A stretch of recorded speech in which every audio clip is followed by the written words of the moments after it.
Soy Christopher Alan Mazo Torre, soy médico intensivista y el cargo que ocupo es de coordinador médico de trasplantes. La motivación es mixta y compleja. Evidentemente, cuando te haces médico, lo que te mueve fundamentalmente es los pacientes, aliviar dolor, aliviar sufrimiento a todas esas personas que ves enfermas y pasión por la ciencia. Después de que te haces médico, en mi caso la medicina intensiva es la medicina exponencial. Es decir, son pacientes muy enfermos y hay un interés científico y médico pues aún mayor, porque es la medicina general pero vista en su máximo zoom. Y dentro de la UCI, pues evidentemente cuando trabajas en nuestro entorno ves muchos pacientes trasplantados. Y el mayor reto del paciente trasplantado es tener el órgano. Hay mucho campo para mejora, hay mucho por hacer, desde técnica quirúrgica, procedimientos, educación, inmunosupresión, etc. Pero lo que todavía no podemos hacer es fabricar órganos. Y el coordinador de trasplantes entra un poquito en ese terreno. Es la herramienta, es la pieza que intenta facilitar ese proceso, que es casi milagroso, ¿no? El hecho de que alguien pues se done a sí mismo o parte de su cuerpo de forma completamente altruista a otras personas. Ese es el interés por el trasplante. Luego hay mucha carga emocional y científica, sin duda. Bueno, a mí me sugiere que para que estos trasplantes hayan ocurrido, tiene que haber habido muchos donantes y mucho tiempo de trabajo, mucho esfuerzo de muchas personas, con lo que esto pone el listón muy alto. Supone continuar desarrollando un trabajo que ya tiene una trayectoria muy larga y por lo tanto supone una responsabilidad muy grande.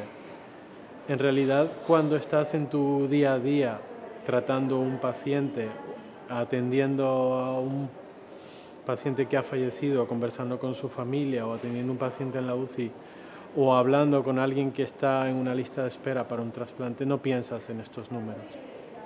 Lo único que importa es ese individuo con el que estás tratando en ese momento y se te olvida todo lo demás. Así que estos números tan grandes lo único que sirven es para reflexionar a posterior y darnos cuenta de todo el trabajo que llevamos hecho, todo lo que ya hemos ascendido de la montaña para coger fuerzas y ánimos y motivación para continuar subiendo porque falta aún mucho más. Desde mi punto de vista no es complicado, no es difícil, no lo considero algo negativo, sino todo lo contrario. Probablemente lo triste es la pérdida del ser querido.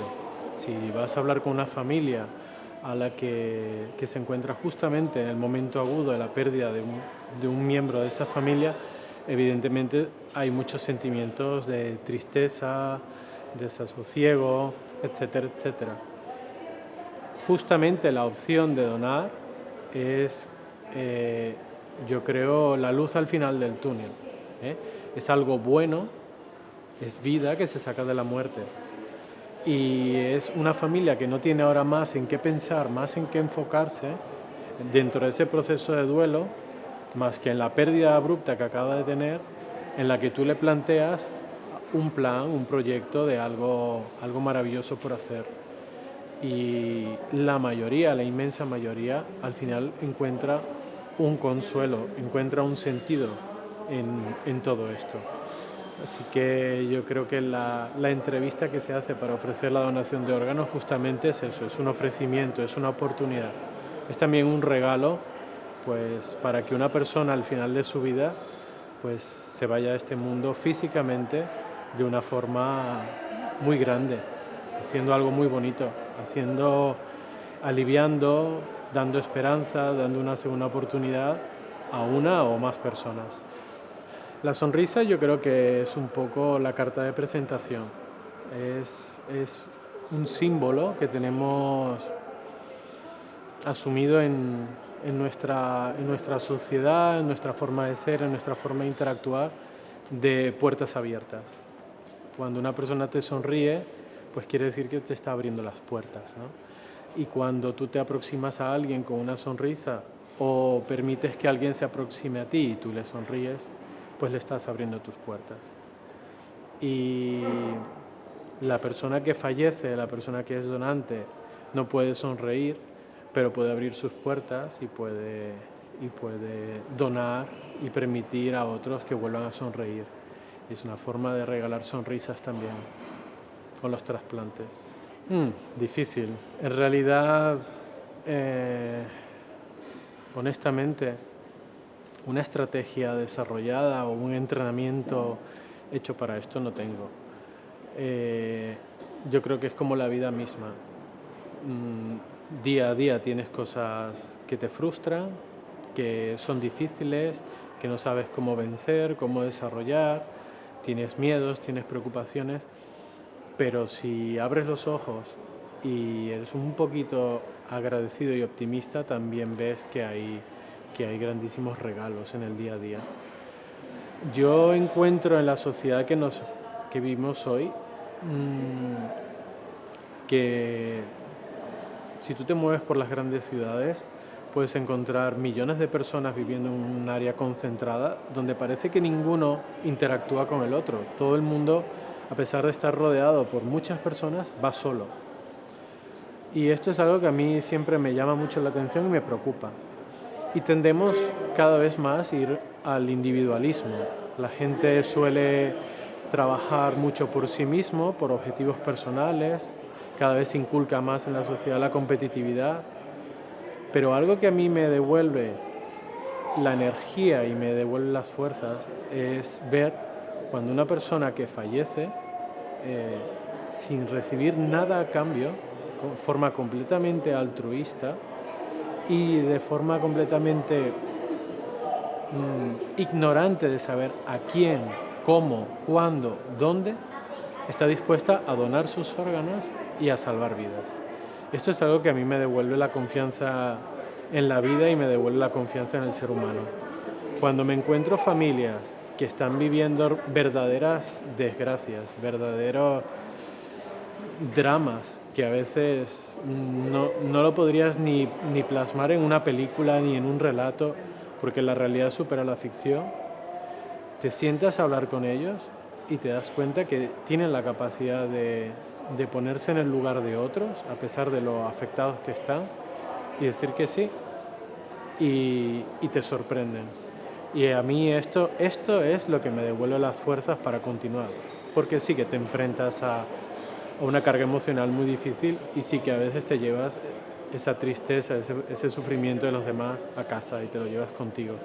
Muy difícil que cuando te quites la bata todo quede y como si nada, ¿no? Encuentro difícil hablar de alguna en particular, no porque no me vengan historias a mi memoria, sino porque creo que es algo muy privado de que no se debe comentar. En línea general, sí que puedo decirte que hay muchas opciones, muchas situaciones en las que las personas me sorprenden. Es decir, a pesar de la experiencia que tengo, de las múltiples veces que me he entrevistado con familias en situaciones de duelo, a veces creo que digo, esta familia no sé cómo voy a hacer para abordarla, para sobrellevar esta situación tan difícil que tienen y lograr entenderme con ellos en una situación de carga emocional tan difícil. Y a veces esas mismas familias te están esperando porque desean donar y te sorprenden. Y bueno, ahora mismo cuando tú me haces esta pregunta me viene a la mente casos de este tipo en donde te desconciertan.